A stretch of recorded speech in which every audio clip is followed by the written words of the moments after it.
Hello, everybody. Welcome to AniMan News Episode 8. As you can see, I'm not Alex. He's going to be out for this one, so I'm going to be tagging in here, taking over for AniMan News this week and everything. So, it will be what it is.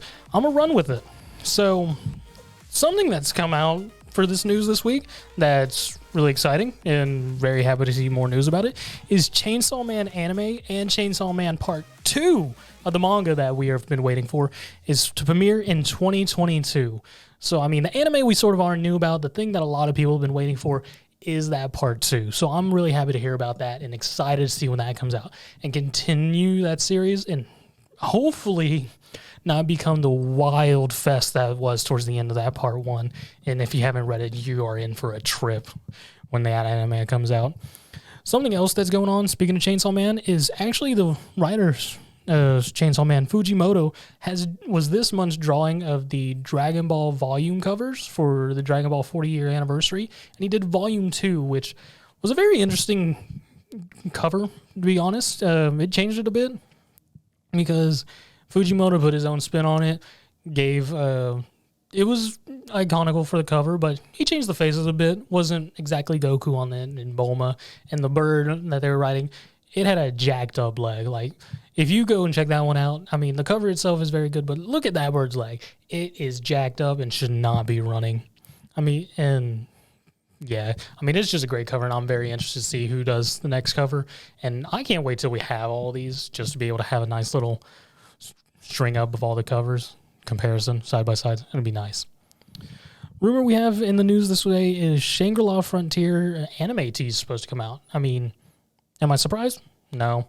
Shangri-La is a very popular series, and it is sort of expected to eventually get some sort of anime, but unsure what's going to happen here. It is just a tease. It is a rumor, so may show up, may not. We'll see here in the next couple weeks probably whether it's true or not. Something will pop up. But hopefully all you Shangri-La Frontier fans that it is true and we do get to see something new, because I haven't really read the series myself, but if an anime comes out, I'll be definitely interested to watch the first episode and go from there. Sort of like Tokyo Revengers, which has its season 2 officially in development. Another series that came out this year that me and Alex had never touched or anything, but that anime, that first episode and I was gone.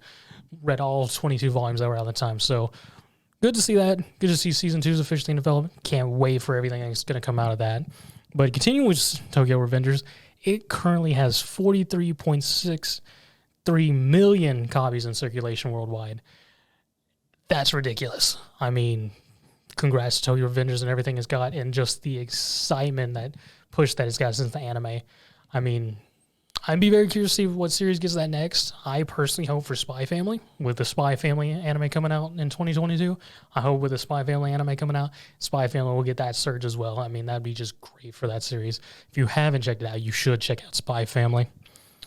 Undead Unlock has 1.4 million copies in circulation. I know Alex is super excited about that with a series he likes so much.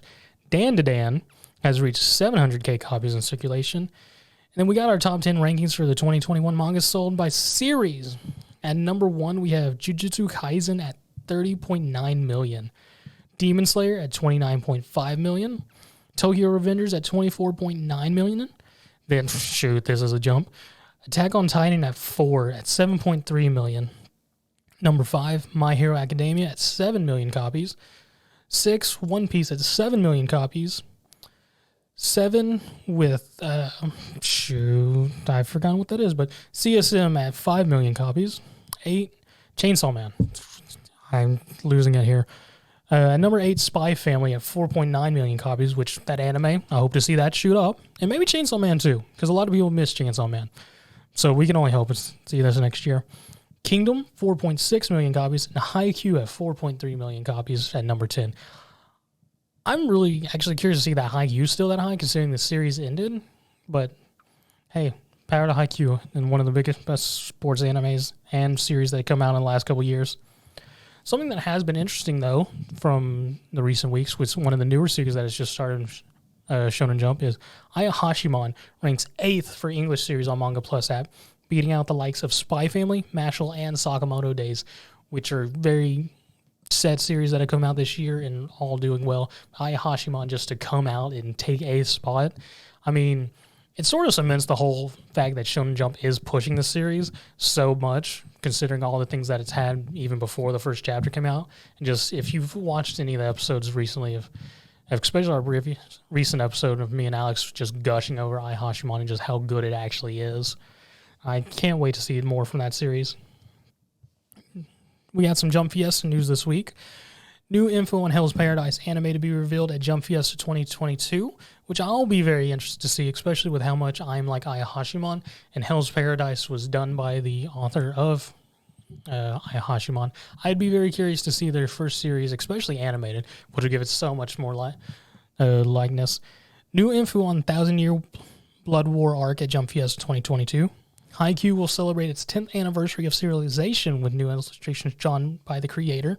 And Black Clover will reveal new information on the upcoming movie and merchandise. I'll be curious to see the new Black Clover stuff, especially with how me and Alex have been feeling about it currently in the manga and everything. So I'll be curious to see how that goes. Jujutsu Kaisen will publish special one-shot for Yuta and Weekly Shonen Jump coming out on 12/13. I'm very curious to see what this is and what more it's going to give. I'm assuming it's going to be something to help moving into the Jujutsu Kaisen Volume 0 movie that's coming out soon here, and just really cement Yuta's character, because, I mean, that movie's going to be fantastic if it's anything like the series. Then we have Ghost Reaper Girl will be entering 1 month break due to the creator's poor health, set to return on 12/28. I personally don't know much about this series, but when I asked Alex about it, all he said was it was alright. Not a series he's going to highly recommend, but it was okay. But T's and P's to the creator. Hope they get healthy soon. Demon Slayer's Entertainment District arc began, and the first episode was an hour premiere. That is some serious commitment from the studio and everything. I mean, it deserves it, especially after getting this rehash of the Mugen Train arc for the first half of the season. But an hour episode? Dang. I got to check that one out. Then, of course, we got our manga sales. So, in Weekly Shonen Jump volumes, 4th week, we got a number 1, Dr. Stone, volume 23, at 250k copies sold. At number 2, Elusive Samurai, volume 3, at 78k. Sakamoto Days at volume 4, 48k.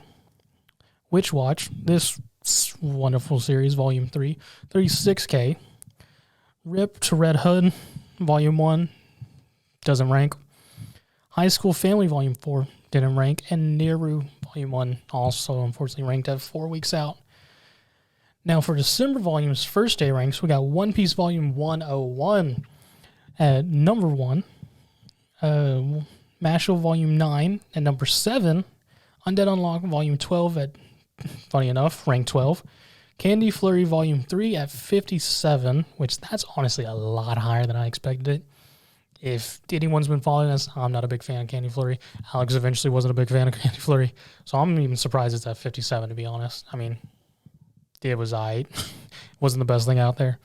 But if for anyone who does really like Candy Flurry got a special epilogue chapter, which is now on Jump Plus app. For anyone who wants to go catch that and have Jump Plus, hey, free of charge. Get a nice little epilogue for that series. For Weekly Shonen magazine volumes, second week of sales, we got A Couple of Cuckoos, Volume 9 at 85k. Four Nights of the Apocalypse, Volume 4 at 66k sold. Shangri-La Frontier, Volume 6 at 64k. Bakemonogatari, Volume 15, 63k. Matchmaking of the Amagami Household, Volume 3 at 38k sold. Eden Zero, Volume 18, 33k.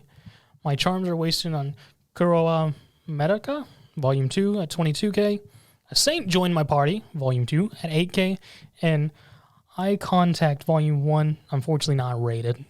I'm not very sure what that last series is. But considering it's not rated after its second week, I'm curious what kind of following it has. Then, of course, we got our top 5 mangas sold in Japan as of November 28th. At number 1, we had The Apothecary Diaries, Volume 9. At number 2, we have Kingdom, Volume 63. Dang, that series got a lot of volumes. Number 3, we have Honey Lemon Soda, Volume 18. I see it still staying up there. 4, we got Wandering in a Different World with Ridiculous Skills, Volume 8. And for a nice return in the top 5, we have Funeral Freeran at Volume 6. Well, that's all the news I got for this week. We'll see if Alex is back next week. If not, I'll be here again to sort of run it up.